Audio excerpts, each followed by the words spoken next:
The same animals that strike terror in the hearts of swimmers generate excitement with many scuba divers. In an ironic twist, divers deliberately seek face-to-face encounters with some of the ocean's most dangerous predators, sharks.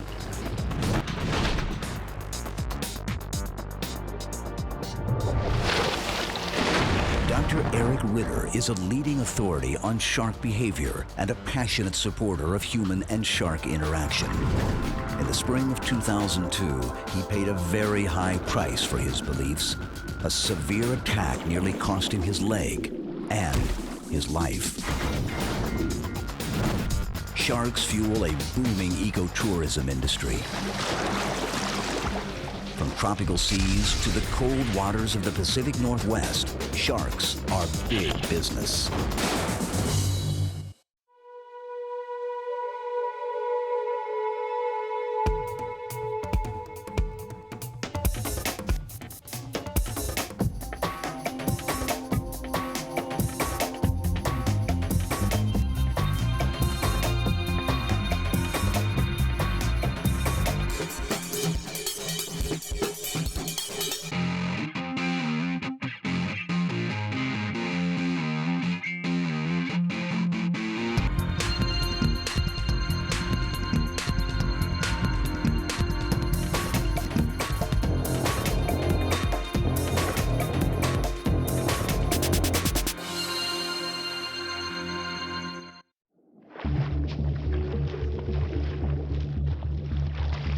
A shark feeding frenzy.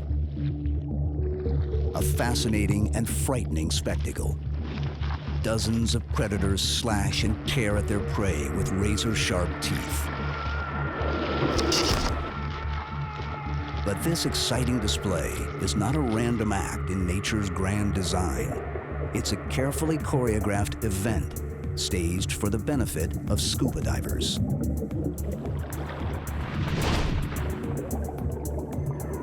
It's a fair assumption that most people would avoid intentional contact with sharks, but many scuba divers and snorkelers line up to interact with the animals.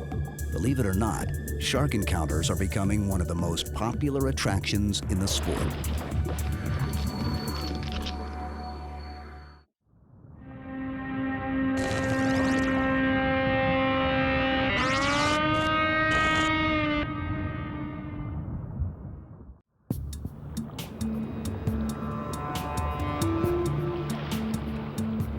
Of all the sharks, one towers above the rest in our collective imaginations: the great white.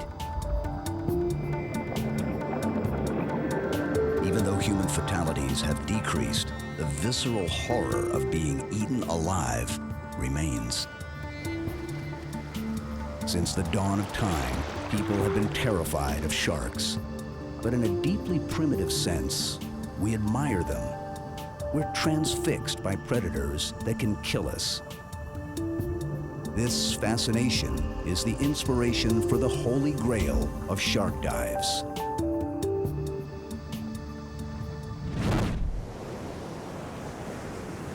The Cape of Good Hope, one of the most treacherous bodies of water on Earth. Winter storms work their way north from Antarctica and pound a battered coastline.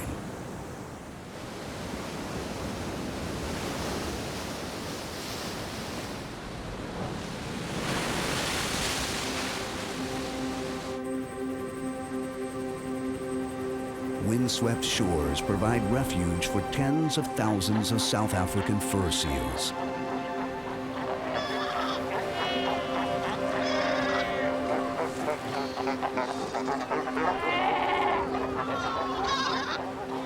On land, they are clumsy and slow.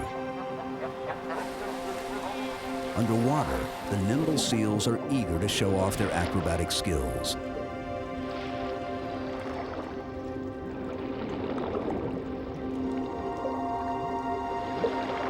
These seas are not safe for even the most agile pinniped. This is the hunting ground of the great white.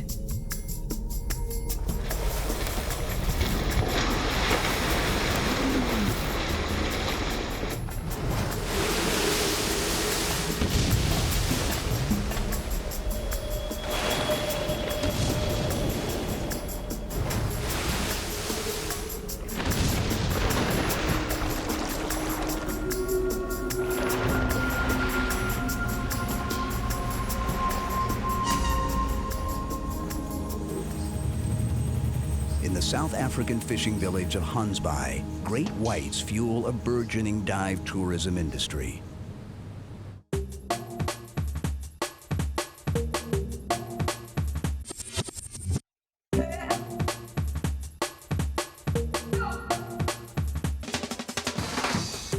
J.P. Botha and Andre Hartman operate Marine Dynamics, one of the most successful shark diving companies in the country.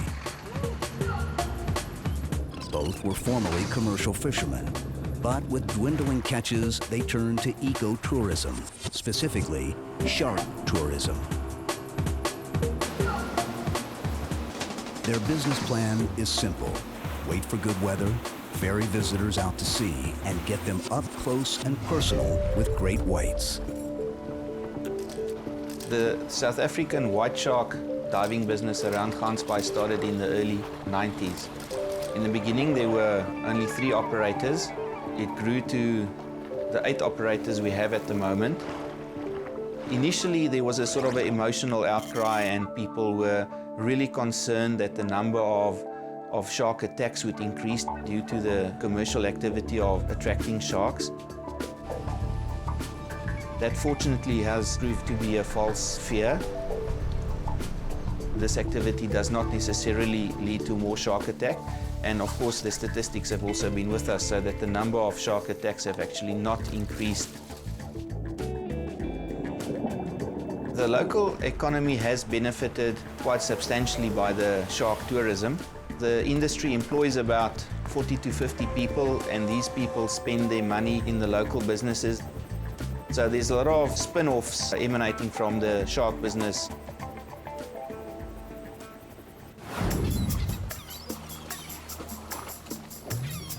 To attract the sharks, Andre Hartman first chums the water with a pungent combination of blood and fish remains.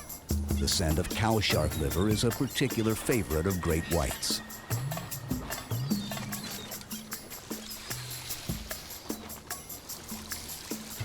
Coaxing them to the stern, Andre demonstrates an unusual phenomenon.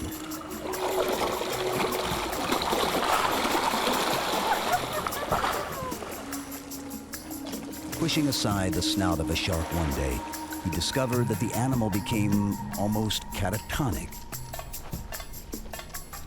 It rolled its eyelids down, rose out of the water, opened its mouth, and snapped its jaws.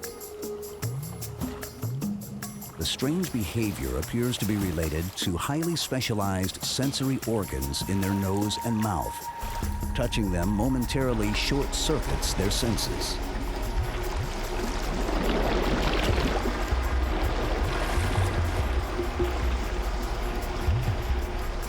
Most customers view sharks from the safe confines of a boat or from a protective cage, but a few brave souls pay extra for the privilege of venturing into the water without the security of steel bars.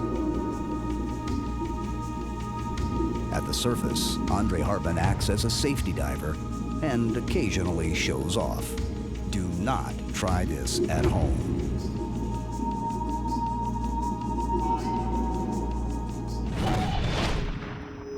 On the sea floor, a cautious Hartman scents the water with fish blood.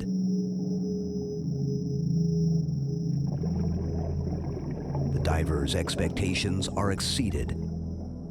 A 15-foot white shark appears like a ghostly apparition.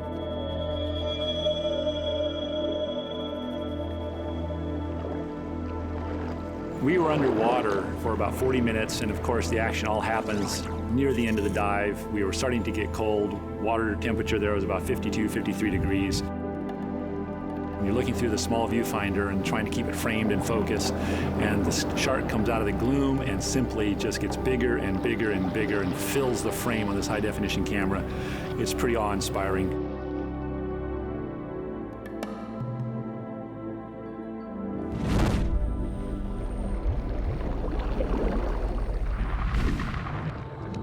That shark swam right around us a couple times, looked at us, examined us, then made a pass across the bottom and right at the camera.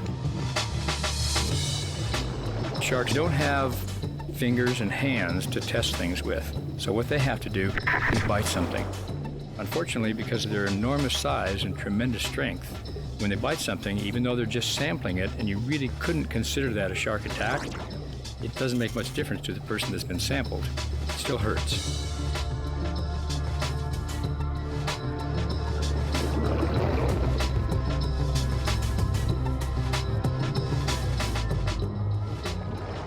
The shark showed recent signs of mating activity. Deep scars along her side indicated a bite from a very large male. We can only speculate on the size of the animal that inflicted these wounds. It seems like the more time I spend in the water with sharks, the more I realize that when you look into their eyes as they swim by you, and eye contact is very important with wildlife, there's someone in there. It's not just a stupid animal swimming by. Sharks are not maniacal or dangerous man-eating machines that are swimming around looking for humans to eat. They're really not.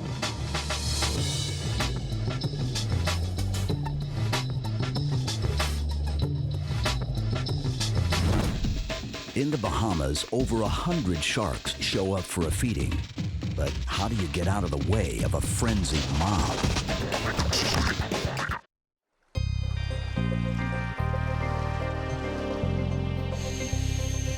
At the northernmost tip of the Bahamas, 100 miles east of the Florida coast, lies Walker's Key. The island is a renowned sport fishing destination and hosts thousands of visitors each year. Seizing on the availability of leftover fish parts, shark diving pioneer Gary Atkinson found a novel means of recycling normally discarded carcasses. We're a premier fishing destination. Subsequently, as the fish would come into our fish cleaning room, we save those carcasses. We recycle those fish heads and carcasses back into the environment. One day my staff came up to me and said, Gary, when we go down to dump the carcasses at the end of the runway, the sharks hear the trucks coming and they gather. Well, I took a look at this and was astounded by it, and I thought, well, it'd be a natural progression then to relocate it out to the reef, and subsequently that's what we did. We started saving the carcasses, packing them, created the chum sickle. Basically, with the chum sickle, it's carcass feeding, which is very natural for this predator. So we wanted to present it to him in as natural a form as possible that he would understand. And in no way then would it also connect it to us as the diver, that we were going to be just viewed as another predator down there on the dive who showed up for the same reason they did. And that's why we can do the dive as safely as we do it, and why we've never had a single incident of agonistic display in 11 years. Probably 35,000 people have done this experience, including children as young as 4 years old, having animals within just a few feet of them.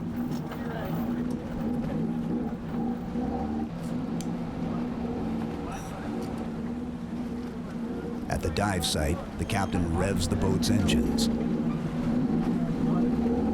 The noise is a cue for the sharks that a feeding is about to begin. Hold it right there.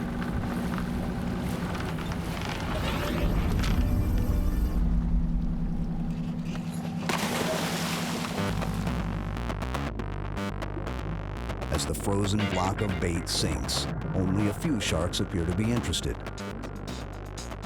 Other fish are quick to take advantage of the free meal. Once thought to be set off by a single drop of blood, the infamous feeding frenzy may instead be incited by several different stimuli. The vibrations and head shaking of the first fish to feed, the scent trail, and the visual commotion all combine to excite the sharks.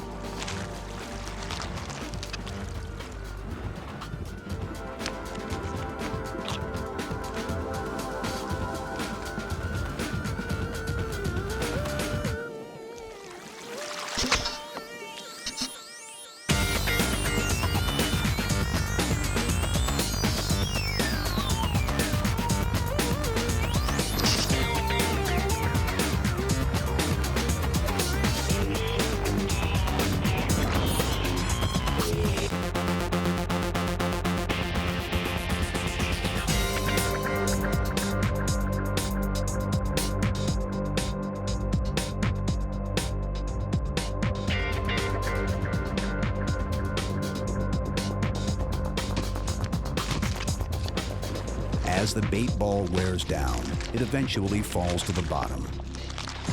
The sharks then fight for the remaining morsels of food.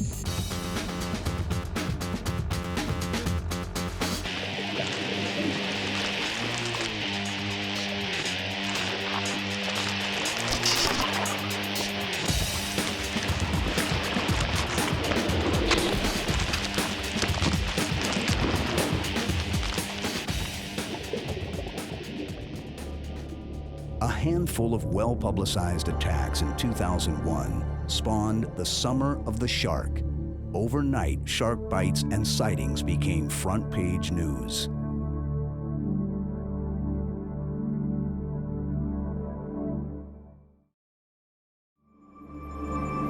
Lost in the hype was the fact that there were far fewer attacks that year than the previous year.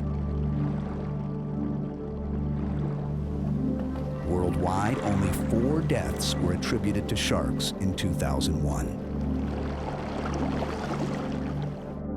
The Summer of the Shark dramatically changed public perception, taking it several steps backward to the old Jaws mentality of the 70s.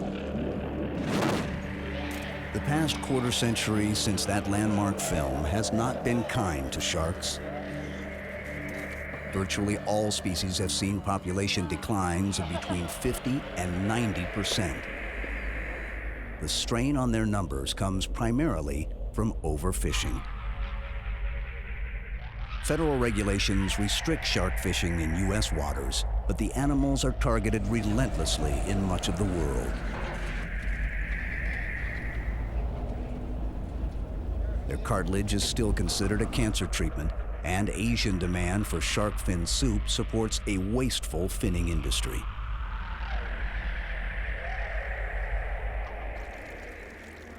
One of the main goals of diving operators such as Gary Atkinson at Walker's Cay is to increase awareness of the shark's plight through interaction with the animals in their natural habitat. I think it's so vitally important that people learn as much as they can about an animal that is really misunderstood. In doing this experience and trying to educate people and hopefully stop the slaughter of these sharks, I feel that what we do is significant. The reason we do what we do is it's a myth exploder. People suddenly realize that, gee whiz, I'm down here with 100 animals and I'm safe and they could care less that I'm here. And they walk away with a whole different, rich experience than they ever thought they'd get when they first arrived here. That's the seed you're planting out there, because they're going to tell other people. Sharks have a bad rap as it is anyway, and I feel like our job here is to let people know that they're not the bad guy people have made them out to be.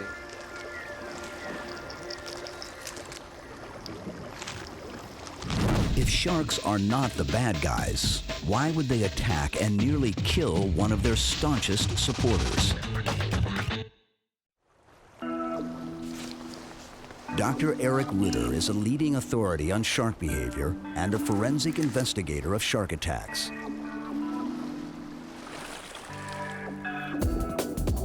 Ritter has been instrumental in helping to change the popular perception of sharks as terrors of the sea to a vital species which deserves protection.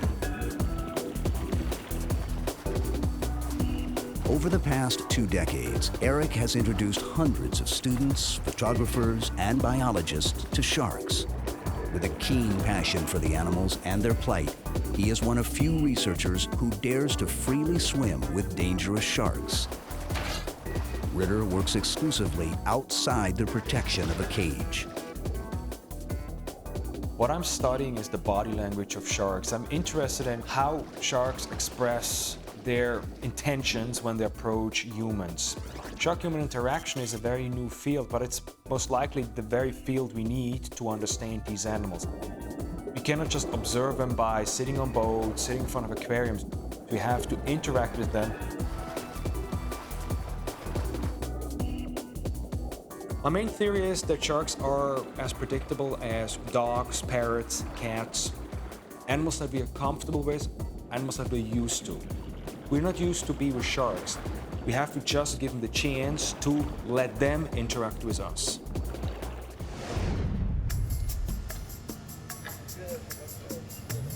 In a unique experiment at Walker's Key, Gary Atkinson and Dr. Ritter attract a handful of large sharks to shallow water.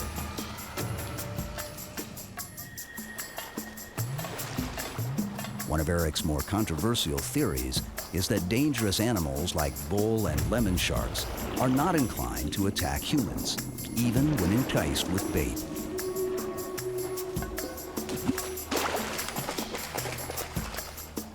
He believes attacks are caused by curiosity or mistaken identity and should be referred to more appropriately as shark accidents.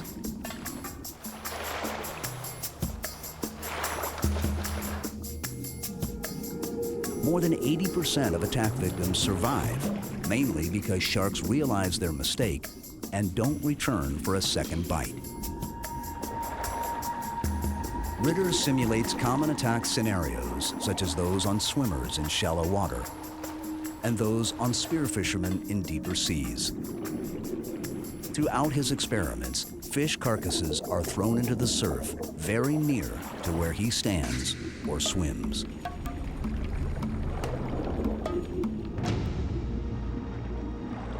The most often seen accident scenario we have is through exploratory behavior, meaning the animal sees us, not us as a human being, but us as an object.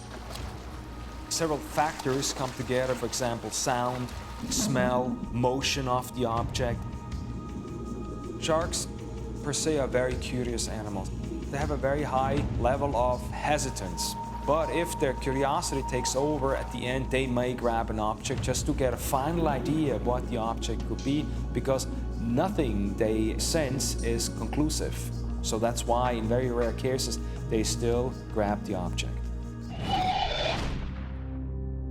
In the spring of 2002, after nearly 2 decades and over 1,000 dives with dangerous sharks, Eric's luck finally ran out.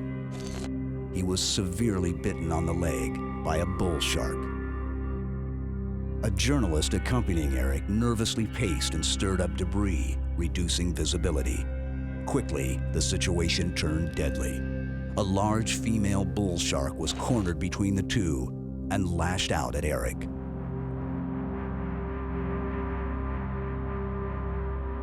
What led to this bite that I had with the bull shark was one of a general situation we've done hundreds and hundreds of times. Person next to me did not stand still as I told him to. He walked back and forth. And so by walking back and forth, he stirred up a lot of sand. And so we lowered the visibility. So it was us who created the situation, not the animals.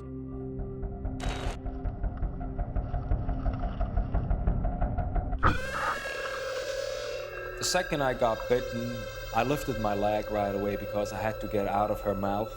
And the problem is, if you have a 400-pound animal attached to you, there's nearly nothing you can do. I mean, you always hear, well, hit an animal, do this, that doesn't work. She let go, I looked at my leg, and I realized, first of all, it's not much left, and second of all, I knew I'm going to die within the next 2 or 3 hours because I've seen many of these wounds, and I knew how they're going to end if they do not get proper treatment. Eric was fortunate. A small plane and its pilot were on the island at the time of the accident. Within 30 minutes of the bite, he was on his way to West Palm Beach, where a team of doctors was waiting. He nearly died due to an enormous loss of blood. Once stabilized, it appeared that he would lose his leg, but skilled surgeons miraculously managed to save it. Months of rehabilitation and a determined will spurred an amazing recovery.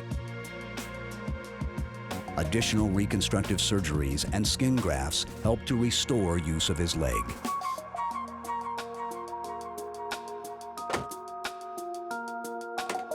The first time I jumped back in the water was about 4 months after my bite.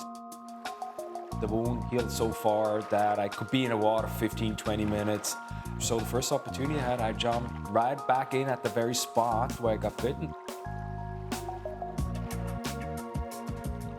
I want that everybody sees these animals the way I see them. I want them to see the animal through my eyes.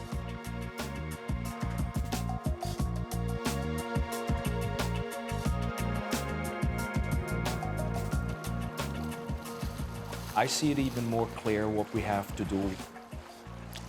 We have to destroy the myth, the bad rap of these animals, and portray them the way they really are. They're fascinating, incredibly intelligent, curious. So I'm back in the water. I interact with sharks more than ever. So I'd say I do this for the rest of my life.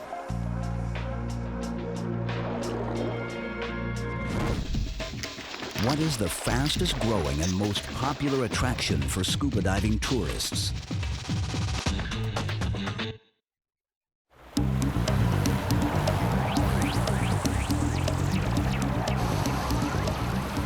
Another Bahamian island is the epicenter of the shark diving industry. At New Providence, half a dozen scuba operations rely on sharks as a main attraction for diving tourists.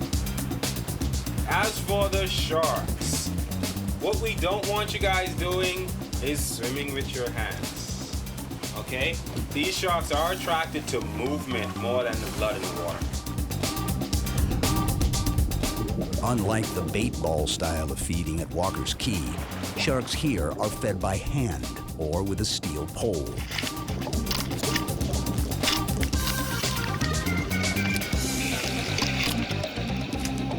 Shark wranglers utilize a chainmail suit which helps prevent injury, but a crushing bite can still hurt.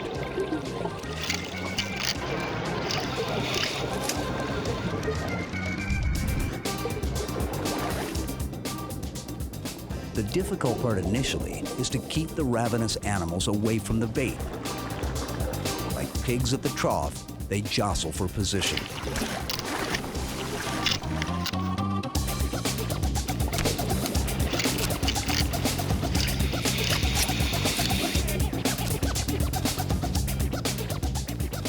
After using a pole, the wrangler moves towards the divers and feeds by hand. For the customers, this close-up action is a thrilling introduction to sharks. It was pretty comfortable down there until the sharks got real close to you. I mean, I got pretty nervous. I've always thought they were pretty aggressive, but being down there today while they were feeding them and everything, they looked like gentle giants down there.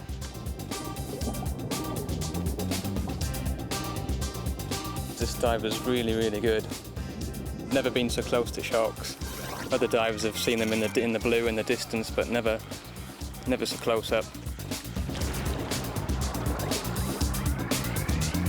It was almost like he was roughhousing dogs. Whenever a couple of sharks would come up to him and he would just push their snoot away or whatnot, he'd grab a hold of them and roughhouse them or pet them, so it was pretty neat.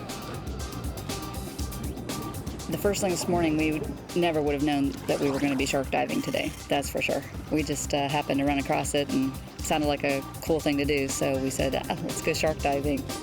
It was just a fantastic experience.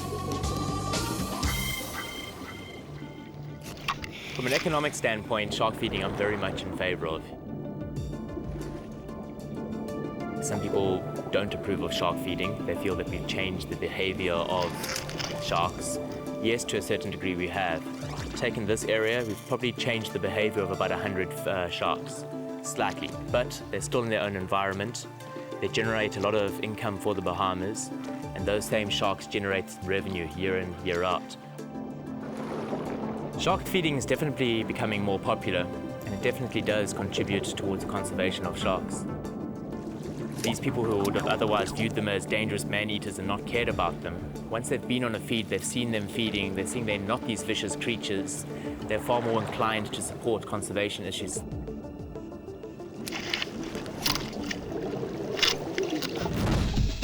Most shark encounters occur in the warm tropics, but what animals lurk in the cold, deep sea?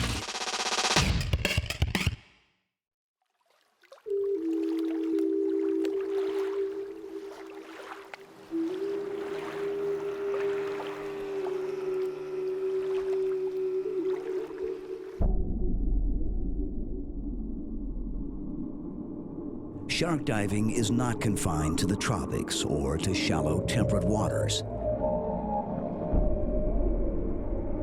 In the dark, frigid realm of the deep sea lives a mysterious giant, the Six Gill Shark. Ancient hunters, unchanged since dinosaurs roamed the earth, they inhabit great depths.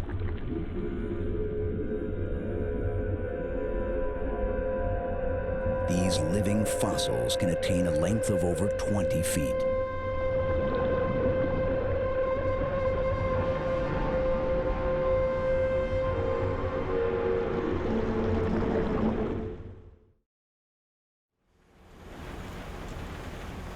There are only a handful of places where Six Gill sharks are frequently encountered in shallow water.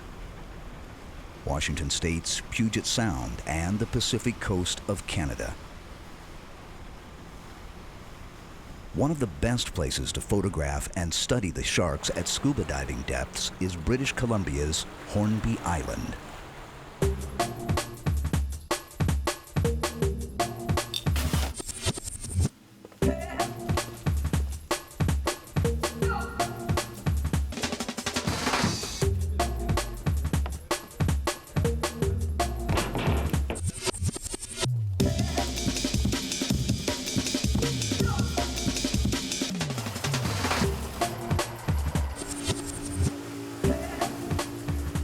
Rob Zielinski and Amanda Heath operate a busy scuba diving business on Hornby Island, and Six Gills are their #1 attraction. Despite the cold seas and sometimes challenging diving conditions, the animals generate enormous interest. The main reason that people come to Hornby is to see the Six Gill sharks. They're a real draw here in the summer.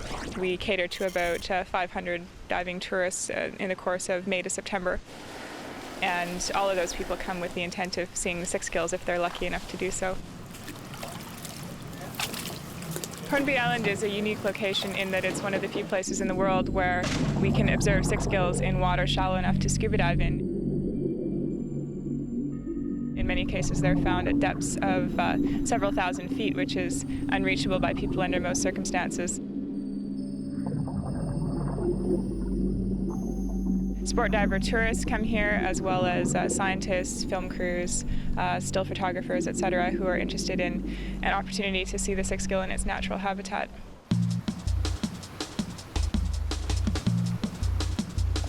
Researcher Dr. Robert Dunbrack of Newfoundland's Memorial University searches for clues to the behavior and biology of these enigmatic sharks. Each summer, aboard his research vessel, the Stalvik, Dunbrack travels to tiny Flora Islet off the coast of Hornby Island.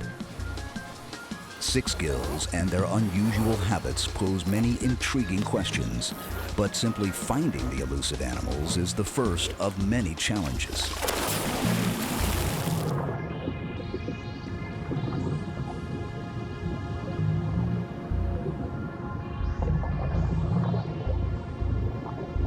It was much more difficult than we originally thought it might be to work on the Six Gills. We thought we could just do a bit of diving and the Six Gills would be there and we could make behavioral observations in a way that we might do on, let's say, polar bears or some sort of terrestrial mammal. The study site that we settled on was on Flora Islets off Hornby Island. We spent a few days there on our research vessel looking for sharks and didn't see anything, and we were prepared then to leave and go and find another site. But on our last dive, we saw 8 sharks in one dive, so that as soon as we saw that, we decided this was a place to do the work. The unanswered question about these sharks, of course, is why are they coming into shallow water? They're deep water sharks. They're known virtually throughout all the oceans of the world, but only from deep waters. A natural thing to conclude is that they're coming in to feed, because this is what animals have to do most of the time, is look for food, but we have no evidence that they are feeding. It's not known whether they feed at night and maybe come onto the reef during the day for some other reason.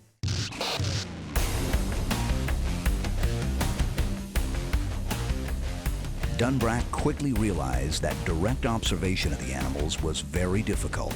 Depth and time constraints, cold water and currents, and finally locating the sharks on the deep reef made research a daunting task. To aid in his studies, he devised 2 ingenious yet simple methods of observing and recording Six Gills and their behavior.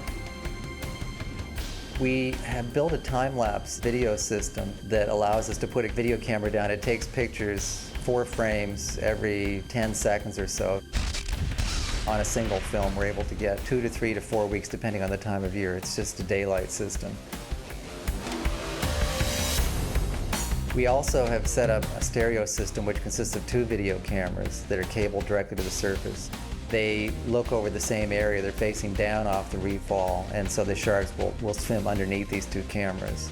And based on the geometry of the cameras, we can actually get measurements, direct measurements of the size of the sharks as they pass underneath, and also their swimming speed, which we can use for metabolic studies.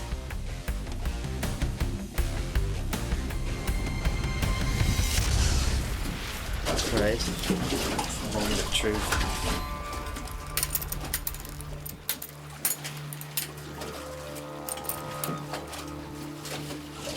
It's dry.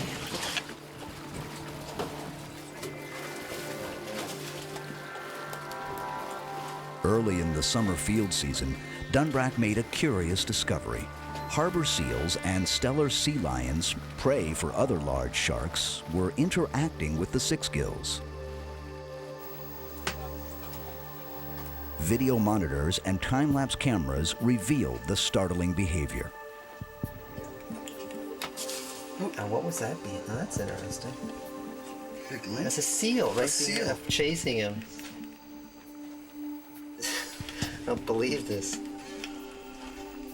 Wow, it's amazing. Seal's directly underneath the shark, sort of coming underneath him, is sort of buzzing him. Six Gill sharks are not known to feed on seals or sea lions. It appears that the playful mammals are simply curious about their large visitors from the deep.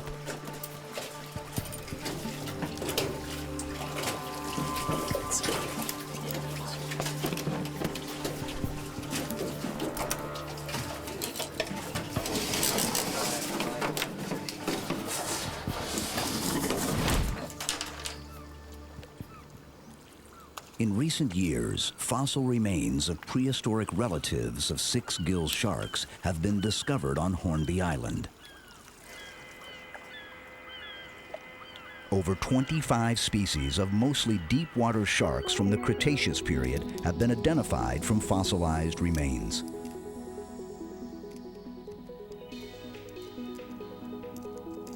Fossil shark teeth are very common, but they're usually attributed to shallow water species.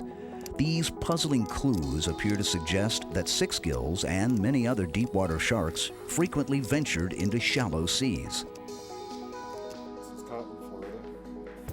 Within a stone's throw of the site where we were watching these sharks swim around, there were fossils of the sharks that had been there over 65 million years ago. And looking at the teeth of those species, they're virtually indistinguishable from the teeth of the fish that we were looking at. Within the last 100 million years or so, they probably haven't changed much at all. It's very unusual. With the collapse of many traditional commercial fish stocks, Six Gills were briefly considered a viable new fishery.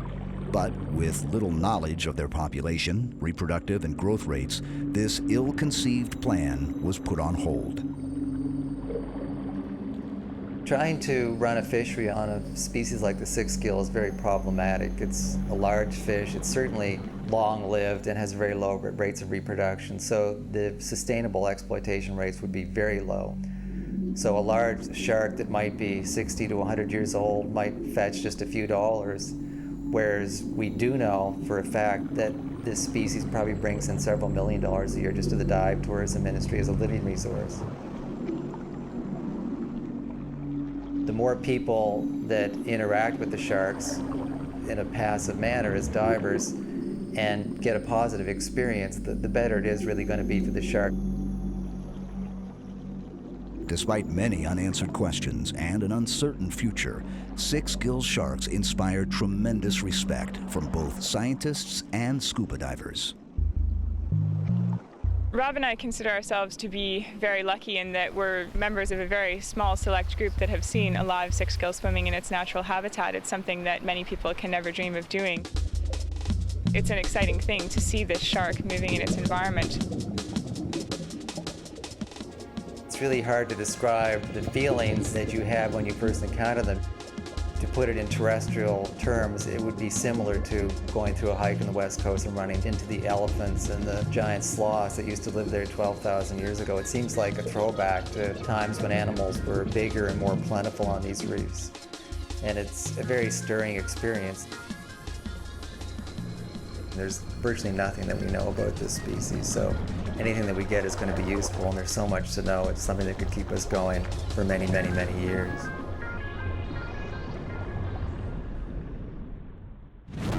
Many of us don't scuba dive or even snorkel. What better way to satiate our curiosity than to view sharks through 6 inches of glass?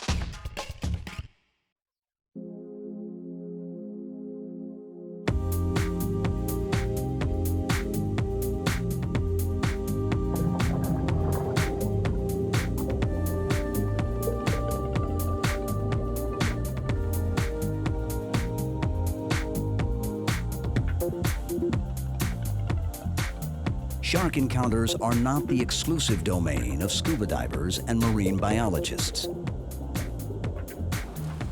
The animals are also top attractions in zoos and aquariums. The public fascination with sharks is deeply rooted. People of all ages are mesmerized by the sleek and powerful fish. At the Atlantis Resort on Paradise Island in the Bahamas, sharks are a crowd favorite. You can even rocket down a water slide or river raft through the middle of their Mayan shark tank. I think the reason why people are so fascinated by sharks is because a lot of people don't know about sharks. They have a lot of misconceptions about sharks. They think sharks are these big, scary animals that as soon as you get into the water, they're going to attack you. Economically, live sharks are much more valuable than dead sharks because they bring guests here. They want to see sharks, and it also adds an educational value because it's much easier to teach somebody about sharks and how valuable they are if they can actually see something that's living. I think people appreciate that much more than they would seeing a specimen or just a photograph in a book.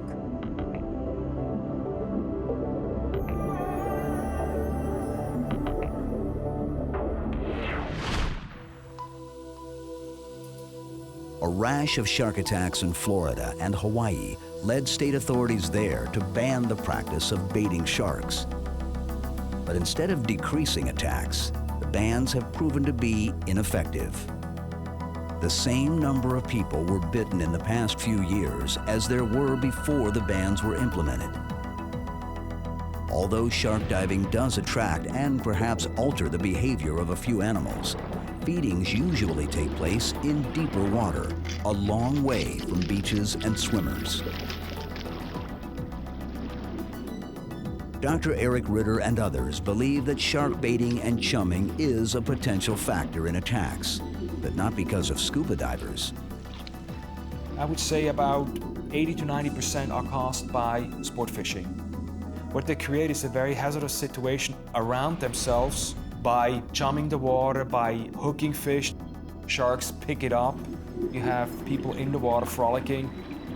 Until we find a way to reduce some of the sport fishing habits, we will always have the same number of shark bites on a yearly basis here in Florida. If the ban really would have done what they predicted, meaning no accidents anymore, then at least it would be safer, but we still have the same accident rate each year. I definitely feel that organized shark feeding, done properly, is safe. And it definitely raises awareness of this animal's plight and raises awareness of the animal's fragility, and it's a myth destroyer.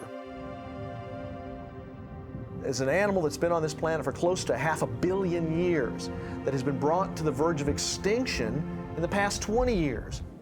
And he's being wiped out at such a tremendous rate. You remove the shark, you suddenly turn our oceans in a very, very short period of time into a septic system.